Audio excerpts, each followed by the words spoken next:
কুল্লামকুলাতে আপনার সবাইকে স্বাগত জানাচ্ছি। দর্শকরা আপনারা জানেন যে বিজেপির আইটি সেলের প্রধান অমিত মালবিয়ার একটা বক্তব্য নিয়ে বাঙালি সমাজে বিরাট ক্ষোভ হয়েছে। একটি নয়, তিনি বেশ কয়েকটি মন্তব্য করেছেন তার এক্স হ্যান্ডেলে, এবং যেটা নিয়ে একটা বিরাট বিতর্ক সৃষ্টি হয়েছে গোটা বাঙালি সমাজে। এর মধ্যেই অমিত মালবিয়া সিলেটিদের সম্বন্ধে একটা মন্তব্য করেছেন, এটা নিয়েও অনেক প্রতিবাদ উঠছে। তিনি বলেছেন সিলেট পাকিস্তানের ভাষা, মাফ করবেন, সিলেট বাংলাদেশের একটা ভাষা, তো এখানে ভারতের মানুষ সিলেটের সম্বন্ধে কিছু জানেন না। যাই হোক, দেরিতে হলেও এই বক্তব্য নিয়ে প্রতিক্রিয়া ব্যক্ত করেছেন প্রাক্তন সাংসদ রাজদীপ রায়, এবং তার কিছুক্ষণ পরেই আমরা দেখলাম রাজ্যসভার সাংসদ কোনাদ পুরকাইস্ত প্রতিক্রিয়া ব্যক্ত করেছেন। এর আগেই অবশ্য তীব্র ভাষায় প্রতিক্রিয়া ব্যক্ত করেছিলেন সাংসদ সুস্মিতা দেব। গতকাল আমরা দেখতে পেরেছি যে দিল্লি পুলিশ একটা চিঠির মাধ্যমে স্পষ্টভাবে লিখেছে যে বাংলা হলো বাংলাদেশি ভাষা। এটা কি ধরনের চিন্তা ভাবনা আমি বলতে পারবো না, কারণ দিল্লি পুলিশের এতটুক জ্ঞান নেই যে আজকে বাংলা ভাষা একটা রেকগনাইজ ভাষা আমাদের দেশে। সেটা নিয়ে সমস্ত দেশে সমালোচনা হয়েছে। আমাদের নেত্রী মমতা বন্দ্যোপাধ্যায় প্রথম এটাকে তুলে ধরেছেন এবং নিন্দা জানিয়েছেন। আজকে আমরা দেখতে পেয়েছি যে তামিলনাড়ুর চিফ মিনিস্টারও এটাকে কটাক্ষ করে একটা টুইট করেছেন, এবং দেশের বিভিন্ন প্রান্ত থেকে যারা নিজের মাতৃভাষা বাংলায় কথা বলে সবাই এটার নিন্দা করছে। অমিত মালবিয়া বিজেপির আইটি সেলের চেয়ারম্যান স্পষ্টীকরণ দিতে গিয়ে সিলেটিদের অপমান করেছেন। উনি বলছেন যে বাংলাদেশি ভাষা দিল্লি পুলিশ কেন লিখেছে, কারণ বাংলাদেশে শুধু বাংলা ভাষা বলা হয় না, সিলেটিও বলা হয়, এবং এটাও বলছেন যে সিলেটি এরকম একটা ভাষা যে এই দেশের বাঙালিরা এটা কেউ বুঝতে পারে না, কারণ এটা বাংলাদেশের ভাষা। আপনারা অবগত, বরাকের জেলায় আমরা আজকের থেকে না শত শত বছর থেকে সিলেটিতে কথা বলছি, এবং শুধু বরাকে না, বরাকের বাইরেও অনেক সিলেটি মানুষরা আছে, বেঙ্গলে আছে, বম্বেতে আছে, দিল্লিতে আছে। তো অমিত মালবিয়াজিকে বলবো, আপনারা যখন একটা ভাষার ইতিহাস জানেন না, যখন একটা অঞ্চলের ইতিহাস জানেন না, তখন আপনারা এই ধরনের মন্তব্য কেন করছেন? আমি মনে করি এটা সিলেটি ভাষার অপমান। আজকে সিলেটিতে আমরা অনেকেই কথা বলি, বিগত দিনে বলেছি, আগামী দিনেও বলবো। আর প্রাইম মিনিস্টার মোদীকে বলছি, আপনি যাদেরকে হোয়াটসঅ্যাপ ইউনিভার্সিটির ডিগ্রি দিয়ে রেখেছেন ওদেরকে আমরা ধিক্কার জানাচ্ছি। তার সুস্মিতাদের প্রতিবাদ ব্যক্ত করার পর আমরা দেখলাম যে রাজদীপ রায় করেছেন। আমি এটাই আশা করছিলাম, কিন্তু আমি খুব একটা আশা করছিলাম না যে বিজেপি নেতারা প্রতিবাদ করবেন, কারণ অতীতে বাঙালির পর প্রচুর ঝড়ঝাপটা গেছে, কিন্তু তারা চুপ থেকেছেন। তো এবার দেখলাম যে বক্তব্য রাজদীপ রায় কি লিখেছেন রাজদীপ রায় তার ফেসবুক পোস্টে আমি সামনে দিচ্ছি এখানে। কোনাদ প্রকাশিত কি লিখেছেন অমিত মালবিয়াকে সেটাও লিখছি। অমিত মালবিয়া বিজেপির আইটি সেলের প্রধান। তিনি একটা কথা ঠিক, তিনি সবসময় এমন কিছু কথা বলেন এবং এমন কিছু মন্তব্য করেন যেটা দিয়ে একটা বিতর্ক সৃষ্টি হতে পারে, এবং এই কাজটা তিনি দক্ষতার সঙ্গে করে আসছেন, এবং যে প্রচারগুলো মানুষের মনে বিভিন্নভাবে ঢুকতে পারে এটাতে তিনি খুব দক্ষ, এবং তার কোনো মন্তব্যে তেমন ফ্যাক্ট ফিগার থাকে না, এটা আমরা দেখেছি। যাই হোক, তার মন্তব্যের বিরুদ্ধে প্রতিবাদ উঠছে, এবং আমি একটা আশ্চর্য হলাম যে এই প্রতিবাদের মধ্যে পশ্চিমবঙ্গের কিছু সাহিত্যিক এবং পশ্চিমবঙ্গের কিছু বিজেপি কর্মী এদের বলবো না আমি, বিজেপি সমর্থক হতে পারে এরা একটা কথা বারবার বলতে চাইছেন যে বাংলাদেশের যে বাংলাটা, সেখানে আম্মা, আম্মি, ফুফু, ফুপি, পানি, এইসব মুসলমানি শব্দ বেশি রয়েছে, তাই সেই বাংলাটা আমাদের বাংলা না, আমাদের বাংলা অন্য বাংলাটা। এই যে বাংলা ভাষা নিয়ে এই বিভাজনটা, আজকে আমি একটা ফেসবুক পোস্ট দিয়েছি, আপনারা এটা একটু দেখবেন, সেখানে বিস্তারিত ব্যাখ্যা করেছি। আমি এখানে আজকের আলোচনায় এই পরিসর নেই যে বাংলা ভাষার মধ্যে 70% মানুষই মুসলমান, 30% মানুষ হিন্দু, এবং যে অঞ্চলে যে লেখক যে সমাজ ব্যবস্থা নিয়ে লিখবেন সেই এলাকার সমাজ ব্যবস্থাটার প্রতিফলন ঘটবে। প্রথম যে বাংলা ভাষার সূত্রপাত হয়েছিল ঈশ্বরচন্দ্র বিদ্যাসাগরের হাত দিয়ে, বঙ্কিমচন্দ্রের হাত দিয়ে, সেই বাংলা 90% শব্দ ছিল সংস্কৃত, তাই অনেকে এইগুলো ভাষা বুঝতেন না। তার পরবর্তীতে রবীন্দ্রনাথ ঠাকুর থেকে শুরু করে জীবনানন্দ দাশে এসে শেষ এখানেই ধারা অব্যাহত যে মানুষের যে কথায়, মানুষের যে ডায়ালেক্ট তারা যেটা বলেন সেটাকেই বাংলা হিসাবে প্রতিষ্ঠিত, বাংলা, সেই বাংলা তারা লিখেছেন। আরেকটা কথা বলা হচ্ছে, একজন দেখলাম সঙ্গমিত্রা বন্দ্যোপাধ্যায় নাকি একজন লিখছেন যে বাংলাদেশের যে বাংলা সেটার সঙ্গে কলকাতা পশ্চিমবঙ্গের বাংলা মেলে না। আরে বাংলা ভাষার উপভাষা আছে অনেক, 24টি উপভাষা রয়েছে বাংলার, এর মধ্যে আমাদের সিলেটি একটা, এবং বাংলাদেশের যেগুলো ঢাকা, বরিশাল, রাজশাহী, রংপুর, এসব আলাদা আলাদা ভাষা রয়েছে।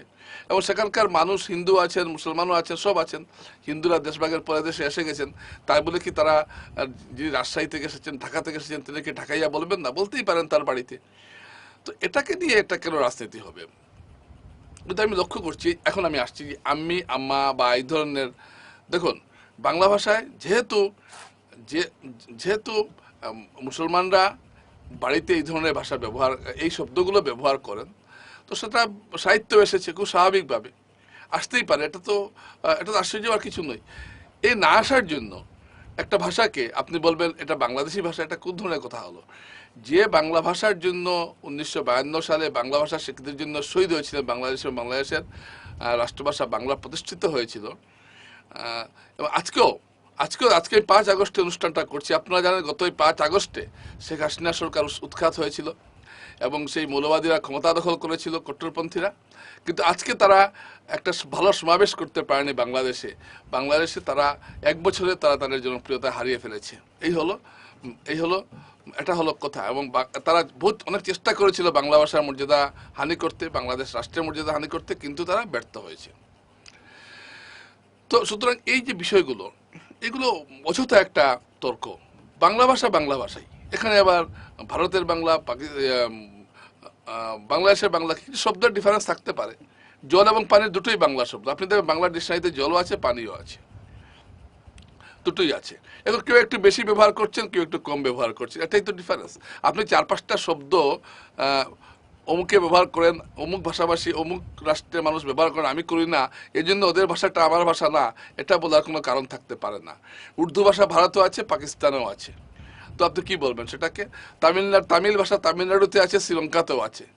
তো শ্রীলঙ্কার তামিলদের হয়তো কিছু কিছু শব্দ যেটা তামিলনাড়ুর তামিলদের হয়তো তারা ব্যবহার তেমন আসে না, তো সেটাকে আপনি কি বলবেন? শ্রীলঙ্কার তামিলদের মধ্যে তো মুসলমানও আছেন, খ্রিস্টানও আছেন। তো এই যে নিউ ইয়র্কে বা পশ্চিমা দেশগুলোতে, new York, Britain, Canada, France, Australia, এইসব দেশে যে বিরাট সংখ্যক প্রবাসী বাঙালিরা রয়েছেন, তারাও তো বাংলা ভাষার চর্চা করছেন। ত্রিপুরাতে রয়েছেন, আমাদের বরাক উপত্যকায় রয়েছেন। সুতরাং এই যে বাংলা ভাষা নিয়ে যে একটা অযথা একটা যে কথাবার্তা বলা হচ্ছে, দেখলাম একজন পশ্চিমবঙ্গের বিজেপি নেতা শ্রমিক ভট্টাচার্য বললেন যে পশ্চিমবঙ্গে বাংলাদেশের যে বাংলা আছে এটা আমাদের বাংলার সঙ্গে মিলেন। আরে এটা কি ধরনের কথা হলো? আপনি কি বাংলাদেশের তিনি বললেন বাংলাদেশের যে কোনো বাংলা পড়লে শুধুমাত্র এইগুলো শব্দ পাওয়া যায়, একেবারে ভুল কথা। কোনো একটা বই উনি পড়েছেন বলে আমার মনে হয় না, হ্যাঁ, একটা এলাকার এক একটা হয়তো সমস্যা থাকবে, তার ডায়ালেক্টগুলো উঠে আসবে সেই লেখকের ভাষায়। এর অর্থ এটা নয় যে এই ভাষাটা বাংলা ভাষা নয়। তাহলে কোনটা বাংলা ভাষা? অনেক কলকাতার মানুষদের একটা স্বভাব, তারা মনে করেন তাদের ভাষাটাই বোধহয় বাংলা, বাকিগুলো বাংলা নয়। এটা আমি দেখেছি, এটা একেবারে ভুল কথা। হ্যাঁ, মানছি আপনাদের ভাষাটা মান্যতা পেয়েছে বাংলা ভাষা হিসেবে। কেন পেয়েছে? যে কোনো ভাষার মধ্যে, ভাষাভাষী এলাকার মধ্যে যেখানে ছাপাখানা তৈরি হয়েছে, সেইখানের ভাষাটাই মান্যতা পেয়েছে। শ্রীরামপুরে প্রথম ছাপাখানা তৈরি হয়েছিল ইংরেজদের উদ্যোগে, এবং সেই ছাপাখানা থেকে প্রথম বাংলা পত্রিকা প্রকাশিত হয়েছিল, বেঙ্গল গেজেট প্রথম পত্রিকা। এরপরে অনেকগুলো পত্রিকা প্রকাশিত হয়েছে, এবং সেখান থেকেই প্রথম বাংলা ভাষার বই বেরিয়েছে, পত্রিকা বেরিয়েছে। এবং সেখানকার বাঙালিরা যে ভাষায় লিখেছেন, ছাপাখানা যখন তৈরি হয়েছে আশেপাশের লোকই লিখবেন, কলকাতার লোকের। সুতরাং তাদের ভাষাটি কথ্য ভাষা এবং লিখিত ভাষা হিসেবে মান্যতা পেয়েছে, এবং সারা বাংলাদেশে তখন বিভক্ত বাংলা ছিল, সবাই এই ভাষাটাকেই বাংলা ভাষা হিসাবে মেনে নিয়েছেন। এটা হলো ঘটনা। এখন যদি কেউ উঠে বলেন যে না, এই কলকাতার লোক যদি না, এই ঢাকাইয়া সিলেটের সঙ্গে তো আমাদের কথার মিল হচ্ছে না, এরা কিভাবে বাঙালি হলো? আরে যারা এইসব কথা বলে এরা মূর্খের দল।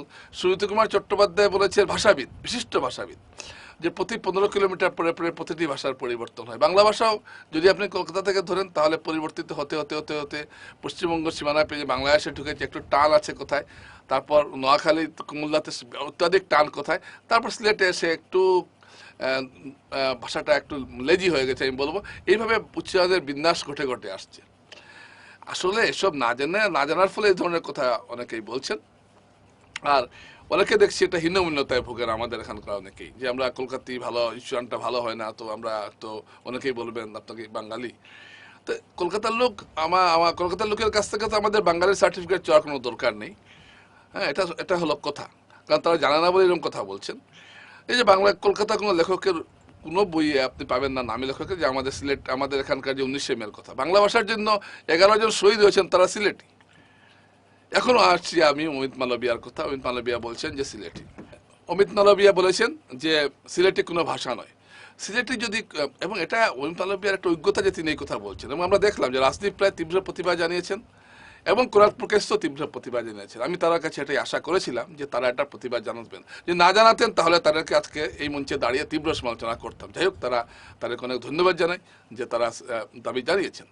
এবং শ্রী চৈতন্য মহাপ্রভুর থেকে শুরু করে আজ পর্যন্ত অনেক মনীষী এই সিলেট থেকে গেছেন এবং এগুলো তাদের নাম তারা উল্লেখ করেছেন এখানে।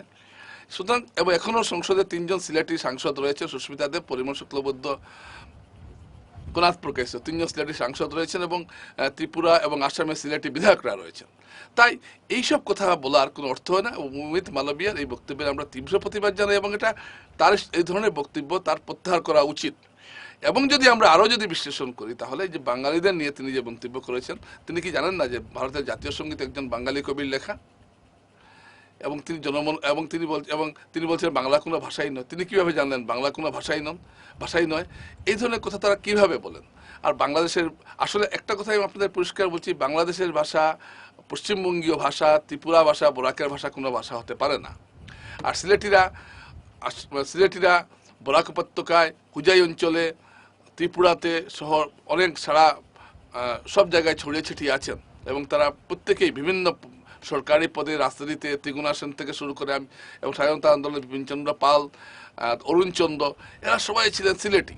সুতরাং এত বড় একটা জাতিকে আপনি বলছেন যে এরা কোনো জাতি নয়। করিমগঞ্জের সন্তান সৈয়দ মুস্তফা আলী শান্তিনিকেতন রবীন্দ্রনাথের সবচেয়ে ঘনিষ্ঠ ছিলেন। তো এ ধরনের ব্যক্তিত্ব যারা আছেন তাদেরকে আপনারা অস্বীকার করছেন, বলছেন সিলেটি কোনো সিলেটি বাঙালি নয়, সিলেটি হলো ভারতীয় নয়, এটা বাংলাদেশের। সুতরাং এবং আমি আরও বেশি একটু বিশেষভাবে ধন্যবাদ জানাই সুস্মিতা দেবকে, তিনি প্রথমে এই বিষয়টার প্রতিবাদ করেছেন এবং কোলাত প্রকাশিত ও রাজদীপ রায়কে তো জানাচ্ছি। কিন্তু আমি চাইবো যে আমাদের এখানে যারা সিলেটি বিধায়করা আছেন, বাঙালি বিধায়করা আছেন, তারাও প্রতিবাদে সোচ্চার হন। আপনারা আগামী নির্বাচনে টিকিট পাবেন কি না পাবেন সেটা পরের কথা। একটা কথা মনে রাখবেন, মানুষ যদি বিগড়ে যায় তাহলে টিকিট পেয়েও কোনো লাভ হবে না। ধন্যবাদ।